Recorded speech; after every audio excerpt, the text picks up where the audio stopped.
듣기만 해도 섬뜩한 얘기들입니다. 이 말을 한 사람은 다름 아닌 국내 유명 제과업체 크라운 제과의 영업소장이었습니다. 영업사원들을 향해서였습니다. 매출을 올리는 일, 기업에겐 최우선 과제일 겁니다. 하지만 목표 달성만큼이나 그 방법도 중요하겠지요. 폭언과 욕설에 편법까지 동원해 실적을 올려야 했던 영업사원들. 그들도 누군가에겐 소중한 남편이고 아버지였습니다.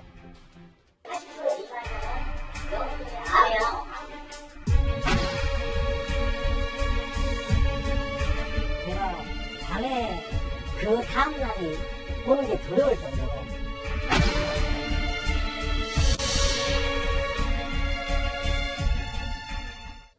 네, 채널A가 단독 취재한 내용입니다. 요즘 시대에 그것도 유명 기업에서 이런 막말이 오갔다는 게 믿어지지가 않는데요. 네, 지난해 여름에 크라운 제과의 한 지역 영업소에서 일어난 일입니다. 영업소장이 판매 실적이 부진한 영업사원들을 암덩어리라고 부르는데 좀 더 들어보시겠습니다.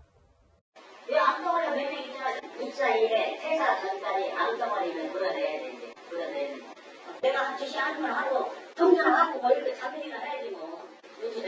본인의 역량이 그밖에 안 되면.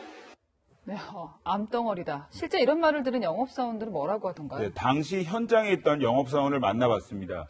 크라운 제과에서 근무한 13년 동안 실적 압박 때문에 술을 안 마시면 잠을 잘 수도 없었다고 말했습니다. 필요없는 존재다. 발목 잡는 존재다. 머릿속에 맴도는 게 내일은 어디 가서 어떻게 팔지? 이게 1년 365일 매일 머릿속에 맴돌았어요. 네, 해당 사원은 지난해 말 결국 퇴사했습니다. 13년이면 되게 오래 버틴 건데요. 본사도 이제 책임에서 자유로울 수는 없는데 뭐라고 합니까? 네, 문제가 된 영업소장에 대해서 엄중 경고 조치를 내렸고 재발 방지를 위해서 노력하겠다고 밝혔습니다. 하지만 중요한 건 특정 영업소, 특정인만의 문제가 아니라는 점입니다. 저희가 지난 2017년 크라운제가 본사 지점장과 산하 11개 영업소장들이 모인 SNS 대화방에 대화 내용을 입수했는데 본사 지점장의 실적 압박 상상 이상이었습니다. 지금 나한테 반항하냐는 말은 물론이고요. XX 같은 소리를 해야 정신 차리겠냐는 등 욕설도 서슴지 않았습니다. 소장입니다. 그랬더니 야 이것부터 시작을 하는 거예요. 야, 네가 못했기 때문에 너네 애들도 다 못하는 거다. 어떻게 해서든 수단과 방법을 가리지 말라. 6시, 7시에 판매는 이미 다 끝났는데 보고를 못하고 가만히 앉아있어요. 전화하면 욕짓거리니까. 야, 이게 판매야? 야, 뒷발로 팔아도 임마 이것보다 더 많이 팔겠다. 야. 실적 압박이 과도하다 보니까 결국 편법으로까지 이어졌다고요? 네, 문제가 된 발언부터 들어보시겠습니다. 너 실제 판매가 얼마나 하냐? 4.5%는 4.5%. 근데 어제 판매 얘기하면 몇 프로냐? 우리 55.3%야. 왜 5.3%야 그냥? 딱히 떠났을 거. 왜? 양식적 설계줘야 된다. 네, 여기서 당겨 떨었다는 말에 주목해야 합니다. 어제 하루 판매량이 한 달 전체 판매 목표의 4.5% 정도 됐는데 전산상엔 5.3%를 판매한 것으로 실적을 부풀렸다는 겁니다.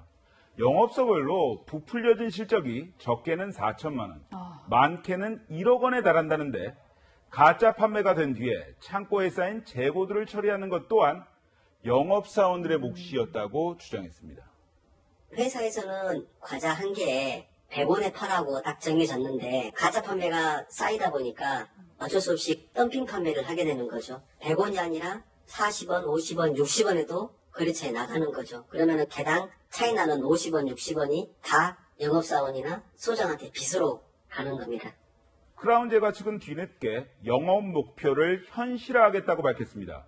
하지만 목표량 할당과 재고 떠넘기기와 같은 근본적 병폐가 사라지지 않는 한 악순환을 끊기는 쉽지 않아 보입니다.